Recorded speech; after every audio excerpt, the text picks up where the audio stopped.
Karli, looking at this draft last night, I know there's a lot of people who were hoping Hailey Van Lith would fall to where the Sky were picking, and then they had 2 picks, that she would be the pick. Tell me what you think about this matchup and how she will fit in with the current Sky roster. In all honesty, when I was looking at mock drafts back in December, January, Hailey Van Lith wasn't even projected a first-round pick. But what she was able to do in that NCAA women's tournament just catapulted and bolstered her draft capital tenfold. What I'm really excited about is she already has that chemistry with Angel Reese, which is going to save a brand new head coach in Tyler Marsh months and months of work. You don't have to teach Hailey Van Lith, this is how Angel wants the ball. This is how Camilla wants the ball. This is how everybody else wants the ball. They already have that there. That chemistry is already built.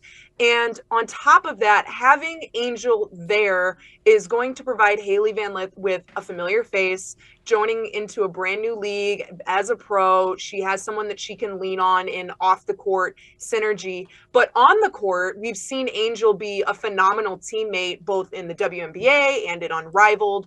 And I think she's going to be, I don't want to say catalyst is the right word, but I feel supporter is a better word for Hailey Van Lith on the court. She can really teach Hailey where Michaela likes the ball, where Camilla likes the ball, and how this development is going to work. Obviously, we don't know what this offensive scheme is going to look like under Tyler Marsh. You know, training camp's not for another week, but I really think this was a steal of the draft. I saw her going at number 6, number 7, and the fact that she was available at number 11 in a last-minute trade that Jeff Pagliacca was able to facilitate the day before the draft to get that number 11 pick was astonishing. And both Pagliacca and Marsh said after the draft yesterday that they were just as surprised as everybody else that Hailey Van Lith was available at 11.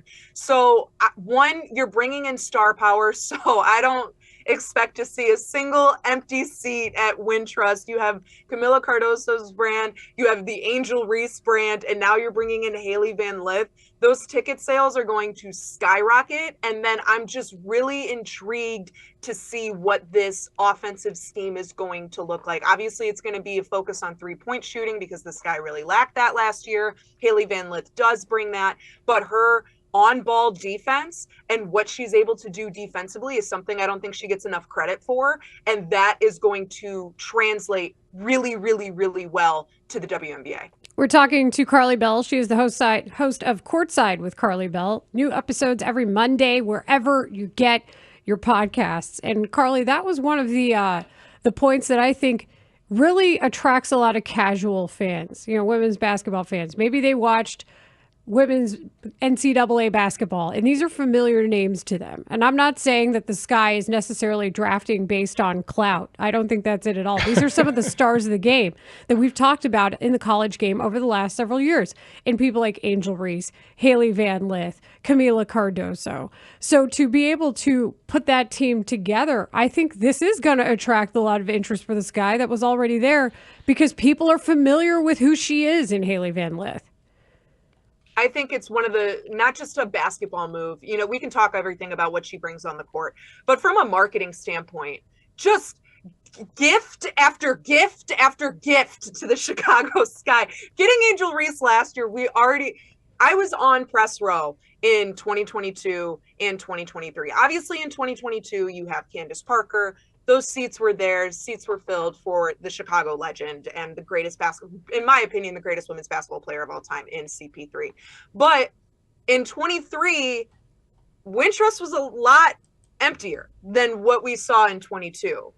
Then you bring in a name like Angel Reese.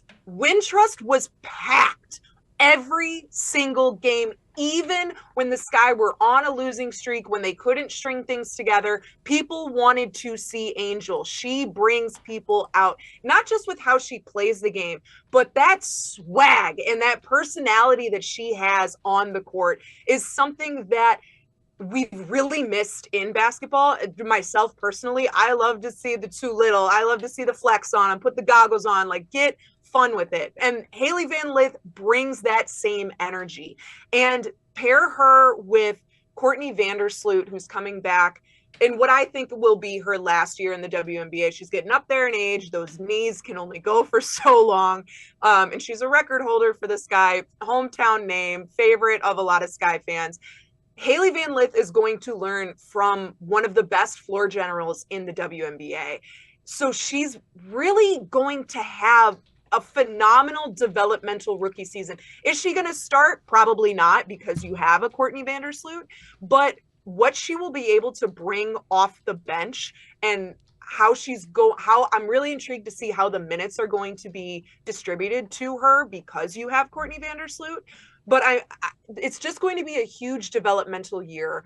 And if you're not excited about this pick, regardless of if you know basketball or you don't, you're foolish, because this was a phenomenal pick, not only for the Sky, but for the city of Chicago. I really believe her style of play, her swag, her attitude, everything, how she carries herself is really going to translate to Chicagoans. Chicago's the mecca of basketball, especially in the women's space. Some of the top tier players have come out of Chicago. Jewel Lloyd, Devereaux Peters, Trish Listing, Candace Parker. These have all played at a very, very, very high level. So you're going to see people in Chicago that know hoops come in and be like, oh, this is the swag that we would see on asphalt ball. This is the swag we'd see in an alleyway. This is the swag that you would see at the Nike tournament that always comes into Chicago at the end of July. That's the type of attitude that she's going to bring to this team.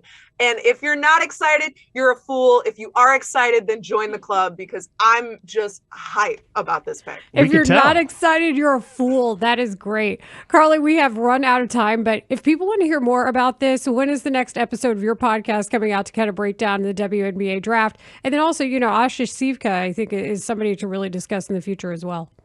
Oh, yeah, she's a great international pickup. Prioritization rule on whether or not she does play will play a factor, but I think she'll come over this year. But yeah, new episode actually just dropped this morning, so go ahead and tune in. Lovely 35 minutes of my co-host and I, Derek Jensen, talking all things WNBA. We talk about all the picks, also focus on the Sky, and then who we thought were the winners of the draft. And obviously, I love way too early predictions. So who we think is a way too early WNBA champion. And right now, there's a couple teams in there, but I'm going to say this right now: Sky are going to be a playoff contender if they stay healthy. Oh, that is good news for sure. Karli, we'd love to have you back on once the training camp begins. Karli Bell, the host of Courtside with Karli Bell. We love to talk hoops with her. Thanks for joining us on the Midday Show on The Score. Thanks, Karli.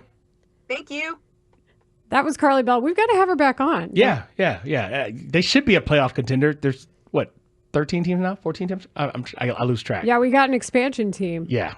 The Golden State Valkyries. Yeah. That's where Nisa Morrow went. Yeah. Formerly of DePaul. We'll keep up with her. Simeon, stand up.